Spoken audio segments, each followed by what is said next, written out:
Next है हमारे पास क्वेश्चन नंबर 2 पार्ट नंबर 3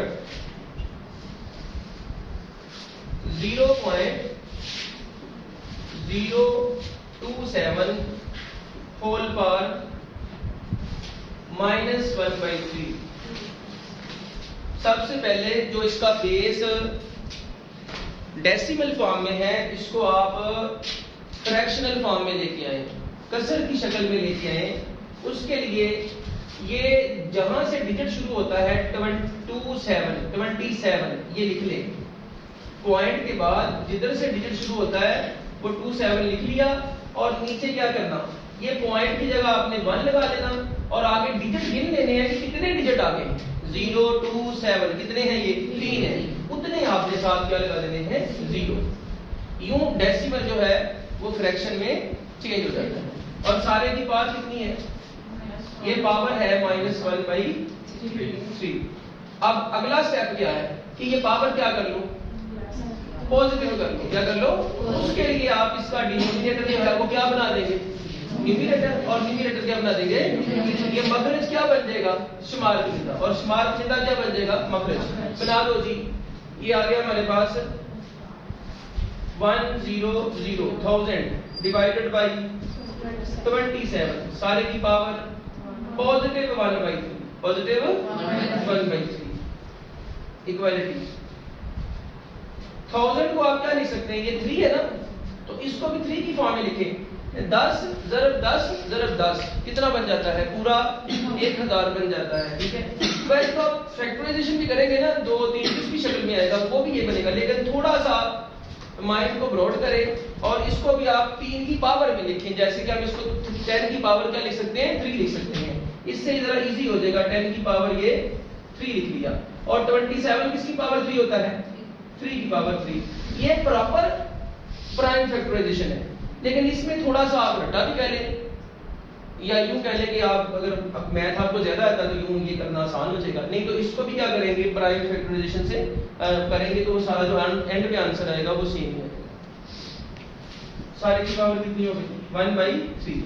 अगला स्टेप क्या, पावरों में भी डिस्ट्रीब्यूट कर लिया। अब बाहर वाली पावर ने अंदर वाले बेस की पावर से क्या होना है, मल्टीप्लाई, इक्वालिटी। ये 10 है, पावर कितनी है 3 मल्टीप्लाइड बाय 1/3। इसी तरीके से ये 3 है, इसकी पावर 3 से भी 1/3 मल्टीप्लाई, तो ये कट गया। कटने के बाद जो हमारे पास बचा है वो क्या आंसर बचा, आंसर इसका बच गया है ऊपर 10 की पावर 1 यानी 10 और नीचे 3, 10/3 ये रहा इसका फाइनल आंसर। ठीक है, इसके बाद अगला पार्ट कौन सा है,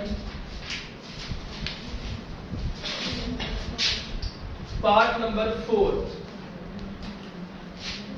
x की पावर 14 मल्टीप्लाइड बाय y की पावर 21 मल्टीप्लाइड बाय z की power 35 whole divided by y की पावर 14 z की पावर 7। ये अंडर रूट का साइन है और यहां जो लिखा हुआ है 7, ये इसका क्या है, इंडेक्स। 7 इसका क्या है, इंडेक्स है। 7 इससे मल्टीप्लाई नहीं है, बल्कि ये मल्टीप्लाइड नहीं है, बल्कि ये इसका क्या है, अंडर रूट के साइन के ऊपर यहां पे लिखा हुआ है। पहला स्टेप, पहले स्टेप में आप क्या करेंगे, ये जितने भी बेसेस हैं इनकी नीचे वाली पावर भी खत्म कर दें। उसके लिए क्या आपने फर्स्ट x लिखा, ये लीजिए x, इसकी पावर ये 14 है, कोई दूसरा x ऊपर मल्टीप्लाई हो रहा है, नहीं हो रहा, तो अब नीचे भी कोई x नहीं है, तो x तो 14 रह गया, साथ क्या आ गया, y पावर कितनी है 21, ऊपर y मल्टीप्लाई नहीं हो रहा लेकिन डिवाइड हो रहा है, ये 14 ऊपर से जाके क्या हो जाएगा माइनस।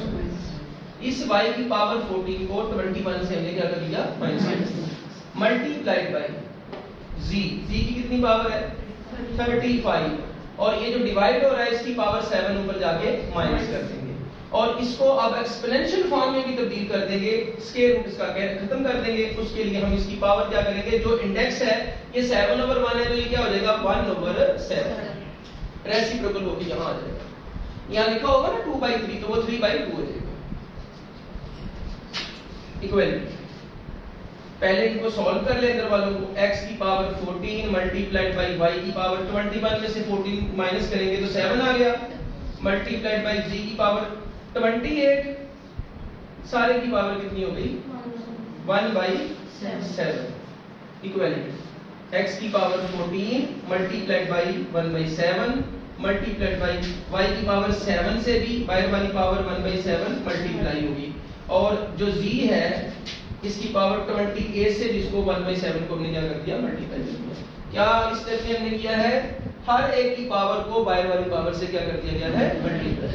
और अब जो कटता है उसको काट दो, 7 को इससे काट देंगे तो 7 एक बार और 7 दो बार, 7 से 7 कट गया, 7 एक बार और 7 4 बार। अब ये हमारे पास फाइनल इसका आंसर ये है, x की पावर कितनी हो गई 2 मल्टीप्लाइड बाई y की पावर कितनी हो गई 1 मल्टीप्लाइड बाई z की पावर कितनी हो गई, कितनी होगी जी 4 होगी। और इसी के इक्वालिटी में आंसर लिखते हैं ऐसे, ये मल्टीप्लिकेशन का साइन खत्म करें, x square multiplied by y multiplied by z4, x square y z4, ये इसका क्या हो गया मैच कर दिया करो आंसर फर्स्ट टाइम है तो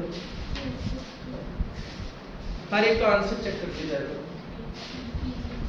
अब है जी इसका पार्ट नंबर 5, पार्ट नंबर 5, ये फिफ्थ पार्ट थोड़ा सा बोर्ड से बाहर निकल जाना, आप इसको नोट कर लो, वो लग कर लेते हैं।